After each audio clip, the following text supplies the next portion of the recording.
जो कम्युनिस्ट संविधान की भाषा नहीं समझते मित्रों, उनको हाथ उठाकर भारत माता की ताकत दिखानी पड़ेगी। इसलिए दोनों हाथ उठाकर जरा बोलिए, भारत माता की, भारत माता की, भारत माता की। ये जो लड़ाई है, ये लड़ाई केवल इतनी नहीं है कि संघ की शाखा में जाने वाले स्वयं पर हत्या हो रही है। ये लड़ाई उन लोकतंत्र के उपासकों पर है, ये बार उन लोकतंत्र के उपासकों पर है जो भारत की बात करते हैं, जो देशभक्ति की बात करते हैं, जो भारत के तिरंगे को सलाम करते हैं, जो चौराहे पर खड़े होकर वंदे मातरम करते हैं। ये कम्युनिस्ट उनका कत्लेआम करते हैं। ये लड़ाई उसकी है। और इसलिए मित्रों, इस लड़ाई को आपको और हमको ये अराजकता के खिलाफ लड़ाई लड़नी है। कम्युनिस्ट केरल में बैठे वहां अराजकता फैलाई, कम्युनिस्ट पश्चिम बंगाल में बैठे वहां अराजकता फैलाई। जहां जहां कम्युनिस्ट गए हैं, कम्युनिस्ट से ही, मार्क्सवाद से ही ये जो उग्रवाद का पैदा हुआ है वो मार्क्सवाद के कारण हुआ है। अगर नक्सलवाद की कोई जननी है तो ये कम्युनिस्ट है। इनको मुंहतोड़ जवाब आपको देना पड़ेगा, तब हम इस लड़ाई में जीत पाएंगे। और इसलिए जिन निर्दोष कार्यकर्ताओं की हत्या हो रही है, चाहे वो राष्ट्रीय स्वयंसेवक संघ के स्वयंसेवक हो, चाहे सामाजिक गतिविधियों में भाग लेने वाले लोग हों, चाहे विभिन्न राजनीतिक दलों के लोग हों, जो उनकी बात नहीं मानते, जो उनके इशारे पर नहीं चलते, उनका वो कत्लेआम करते हैं। जिस तरह पश्चिम बंगाल का उदाहरण आपको मिला, आज भी देखने को वहां पर मिलता है। केरल की धरती पर 1 दशक नहीं, 2 दशक नहीं, 3 दशक नहीं, 4 दशक से हमारे स्वयंसेवकों पर अन्याय हो रहा है। 4 दशक से हम लगातार लड़ाई लड़ रहे हैं। और आज इस देश भर के अंदर मानवाधिकार के जो उपासक हैं, हम पूछना चाहते हैं उनसे, जो मानवाधिकार की बात करते हैं, क्या केरल में मरने वाला व्यक्ति उसके सर नहीं था?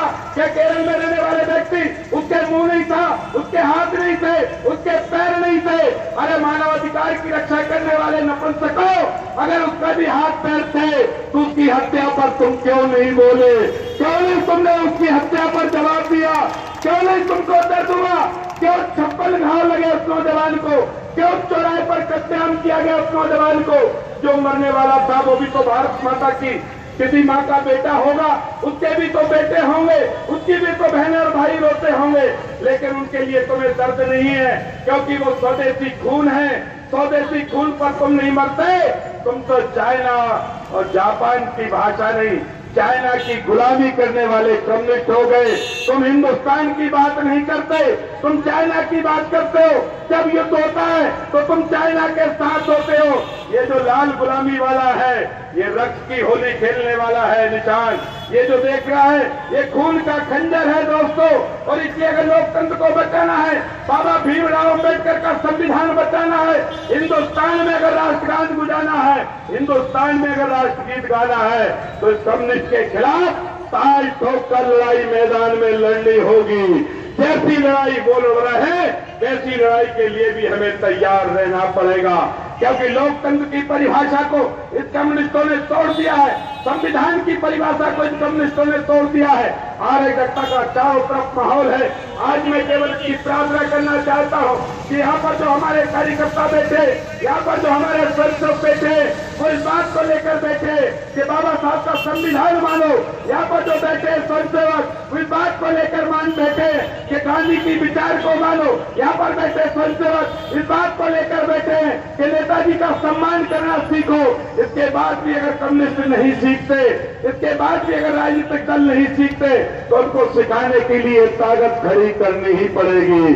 बिना ताकत के वो सीख नहीं पाएंगे। और इसलिए हम और आप मिलकर एक ऐसे हिंदुस्तान की स्वतंत्रता का ये दूसरा जंग है। ये आजादी 15 अगस्त 1947 को मिली है, लेकिन 47 को मिली हुई आजादी के बाद भी आज भी लगातार संघर्ष है। क्या बात है, केरल में संघर्ष करना पड़ता है, क्या बात है, कश्मीर में संघर्ष करना पड़ता है। और इसलिए केरल और कश्मीर के संघर्ष को भी इतिहास के अंदर लेना पड़ेगा, इससे भी सीख लेनी पड़ेगी, इस संघर्ष को भी नौजवानों को दोहराना पड़ेगा।